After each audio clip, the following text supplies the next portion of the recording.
মজালি ভ্ৰাম্যমান থিয়েটাৰৰ জন্মভূমি আৰু এই ভ্ৰাম্যমান থিয়েটাৰৰ জন্মভূমিত কহিনুৰ থিয়েটাৰে 2007 চনত এখন নাটক মঞ্চস্থ কৰিছিল।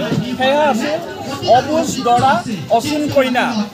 আৰু এই নাটকখনত অসমৰ জনপ্ৰিয় চলচ্চিত্ৰ পৰিচালক অভিনেতা যতীন বৰা ডাঙৰীয়াই বাওনা হৈ এটা চৰিত্ৰত অভিনয় কৰিছিল। কেনেদৰে অভিনয় কৰিছিল তেখেতসকলে নিশ্চয় আপোনাৰ জানিবলৈ মন গৈছে। যতীন বৰাই কেনেকৈ অভিনয় কৰিছিল, এই অশ পাশ হৃষ্টপুষ্ট মানুহজন কেনেদৰে বাওনা হৈছিল, এই জোতাযোৰৰ সহায়ত তেখেতে বাওনা হৈছিল।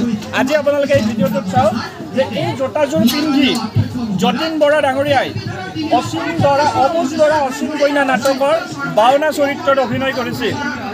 অসম সাহিত্য সভাৰ সপ্তবিতম পাঠশালা অধিৱেশনৰ এই প্ৰদৰ্শনীস্থলীত এই জোতাযোৰ আজি প্ৰদৰ্শন কৰা হৈছে।